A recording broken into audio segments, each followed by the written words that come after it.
RS brothers లో ఆషాఢం KG sale మళ్ళీ మొదలైంది. మరెన్నో క్రేజీ ఆఫర్స్ ఖైదీ చేయండి ఆర్ఎస్ బ్రదర్స్.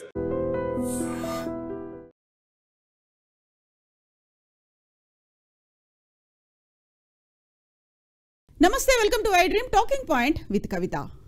తెలంగాణలో బీఆర్ఎస్ ఫిరాయింపు ఎమ్మెల్యేలపై సుప్రీంకోర్టు కీలకమైనటువంటి తీర్పునిచ్చింది. ఈ రోజు తీర్పు వచ్చినటువంటి 3 నెలల్లోపుగా ఖచ్చితంగా వారి మీద చర్యలు తీసుకోవాల్సిందే అంటూ సుప్రీంకోర్టు ఇచ్చినటువంటి తీర్పు సారాంశం.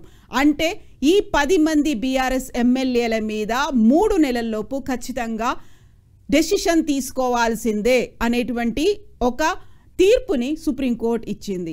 2023 డిసెంబర్లో ఎన్నికలు జరిగిన తర్వాత 2024 ఏప్రిల్ నుంచి బీఆర్ఎస్కి చెందినటువంటి 10 మంది ఎమ్మెల్యేలు కాంగ్రెస్ పార్టీలో చేరారు. అఫీషియల్గా మేము కాంగ్రెస్ పార్టీలో చేరాము అని చెప్పకపోయినప్పటికీ వివిధ రూపాలుగా వివిధ రకాలుగా కాంగ్రెస్ కండువా కప్పుకోలేదు, లేకపోతే మా నియోజకవర్గ అభివృద్ధి కోసం మేము ప్రభుత్వానికి సహకరిస్తాము, ఇలాంటి వాదనలు చెప్పినప్పటికీ కూడా వారందరూ ఫిరాయింపుదారులే అంటూ బీఆర్ఎస్ న్యాయస్థానాలను ఆశ్రయించింది. ఇందులో భాగంగా వారిపై అనర్హత వేటు వేయాలి అనేది.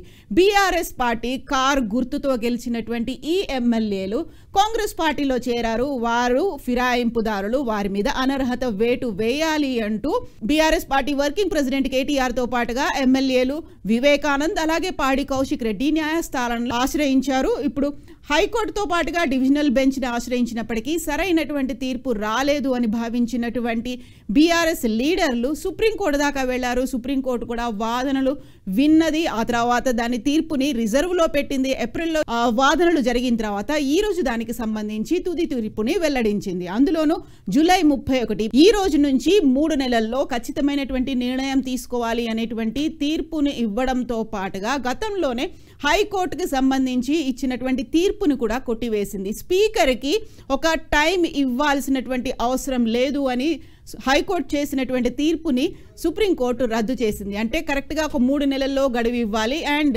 వాయిదాలు వేసేటువంటి రీజన్స్ని వెతుక్కోకూడదు అనేటువంటి ఒక గట్టి మాటను కూడా సుప్రీంకోర్టు చెప్పింది.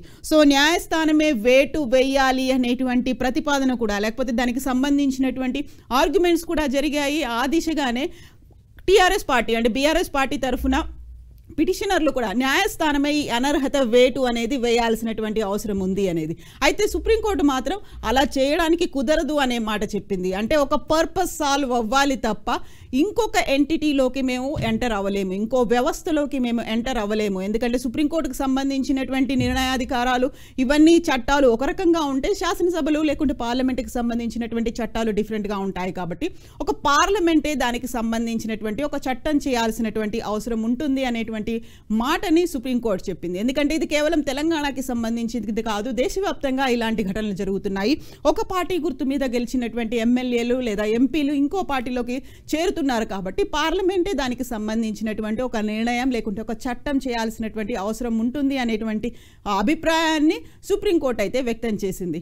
Operation success but patient died అనేలా తీర్పులు ఉండకూడదు. మేము మా పనిని మేము నిర్వహిస్తాము, ఆ తర్వాత అక్కడున్నటువంటి స్పీకర్లు వాళ్ళ పనిని కూడా వాళ్ళ బాధ్యతలను కూడా వాళ్ళు నిర్వహించాలి అనేటువంటి మాటని సుప్రీంకోర్టు అయితే అభిప్రాయపడింది. యాక్చువల్గా తీర్పు వెలువడినటువంటి 3 నెలల్లో వీరి మీద చర్యలు తీసుకోవాల్సినటువంటి అవసరం అయితే ఉంటుంది. ఇందులోనూ ప్రధానంగా బీఆర్ఎస్కి చెందినటువంటి 10 మంది ఎమ్మెల్యేలు గతంలోనే కాంగ్రెస్ పార్టీలోకి చేరాము అని చెప్పకపోయినప్పటికీ అసెంబ్లీ సమావేశాలు జరుగుతున్నప్పుడు బీఆర్ఎస్ పార్టీకి కేటాయించినటువంటి స్థానాల్లో కాకుండా కాంగ్రెస్ పార్టీ స్థానాల్లో కూర్చోవడము దానికి ప్రధానమైనటువంటి కారణం. అందులోనూ బీఆర్ఎస్ ఎల్పీ మీటింగ్లకు హాజరవ్వలేదు. అందులోనూ పిఎస్సి చైర్మన్గా కూడా బీఆర్ఎస్ పార్టీకి చెందినటువంటి వాళ్ళని ఎన్నుకోకుండా కాంగ్రెస్ పార్టీ అరికపూడి గాంధీకి ఇవ్వడం అనేది కూడా వీటన్నిటికీ సంబంధించి గతంలోనే పెద్ద ఎత్తున వివాదాలు జరిగాయి, ఇళ్ల మీద దాడులు అయ్యాయి, ఆందోళనలు అయ్యాయి, అరెస్టులు కూడా అయిపోయాయి. దీనికి సంబంధించి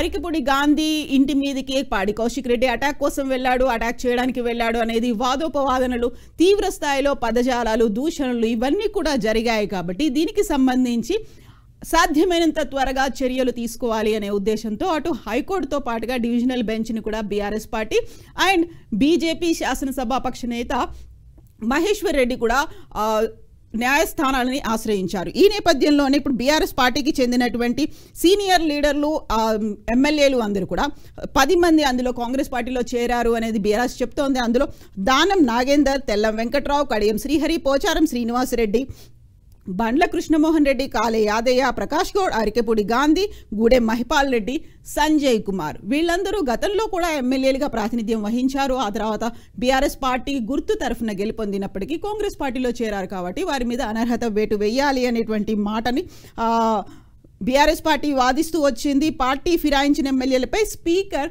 ఒక సరైనటువంటి నిర్ణయం తీసుకోలేదు. దీన్ని సవాల్ చేస్తూనే సుప్రీంకోర్టు దాకా వెళ్లారు.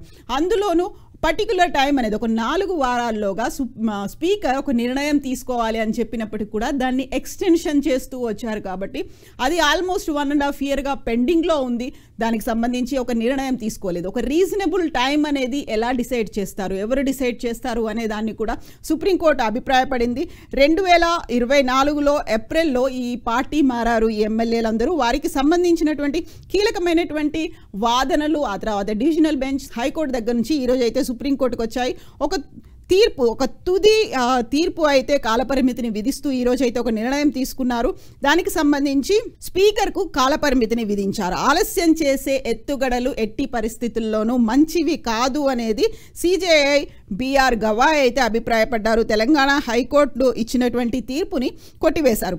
యాక్చువల్గా ఇప్పటికీ అయితే చెప్తున్నటువంటి మాట కాంగ్రెస్లో చేరినటువంటి బీఆర్ఎస్ ఎమ్మెల్యేలు మేము చేరలేదు, పార్టీ ఫిరాయింపు కింద రాదు. ఇది కొంతమంది అయితే అది గుడికి సంబంధించినటువంటి ఒక కండువా కప్పారు తప్ప దాంట్లో ఎక్కడ హస్తం గుర్తు ఉంది అనేటువంటి వాదనలు కూడా చేశారు. అదొక సంస్కారవంతంగా సభా మర్యాద కోసం కప్పేటువంటి కండువా మాత్రమే తప్ప అది కాంగ్రెస్ పార్టీ కండువా కాదు అనే మాట కూడా బీఆర్ఎస్ ఎమ్మెల్యేలు చెప్పారు. దాంతోపాటుగా ప్రభుత్వం తరఫున నిలబడ్డట్టయితే మా నియోజకవర్గ అభివృద్ధి కూడా జరుగుతుంది అనేటువంటి మాటను చెప్పినప్పటికీ కూడా అవన్నీ విచిత్రమైనటువంటి మాటలు. అందులోనూ ఇక్కడ బీఆర్ఎస్ పార్టీ మళ్ళీ అధికారంలోకి రాదు అనేటువంటి ఉద్దేశంతోనే మేము కాంగ్రెస్ పార్టీలో చేరాము అనే కొంతమంది ఎమ్మెల్యేలు చెప్పడంతో పాటుగా స్వయంగా సీఎం రేవంత్ రెడ్డి కూడా మేము కనుక గేట్లు ఓపెన్ చేస్తే వెల్లువల బీఆర్ఎస్ ఎమ్మెల్యేలు మా పార్టీలో చేరుతారు అని చెప్పిన తర్వాత 10 మంది ఎమ్మెల్యేలు ఆ పార్టీలోకి వెళ్ళడం, అది కూడా అసెంబ్లీ సమావేశాల సమయంలో కాంగ్రెస్కి కేటాయించినటువంటి సీట్లలో కూర్చోవడంతో వారిని కాంగ్రెస్ ఎమ్మెల్యేలుగా మాత్రమే పరిగణించాలి అని బీఆర్ఎస్ వాదిస్తూ వస్తోంది.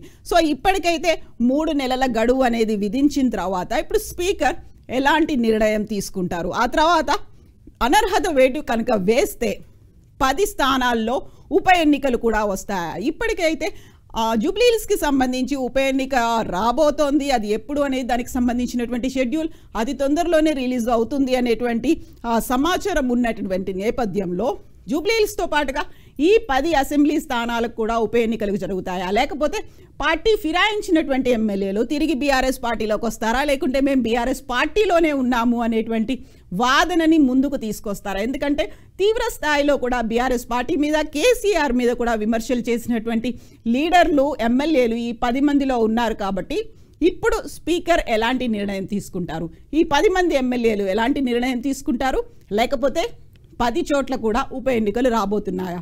బోల్డ్ అంతా అయితే చర్చ కొనసాగుతోంది. 3 నెలల్లో ఏం జరగబోతోంది? యాక్చువల్గా మీరేమనుకుంటున్నారు? పార్టీ ఫిరాయింపుదారులా లేకుంటే అవకాశవాదులా? రాజకీయంగా ఎదగాలని చూస్తున్నవారా?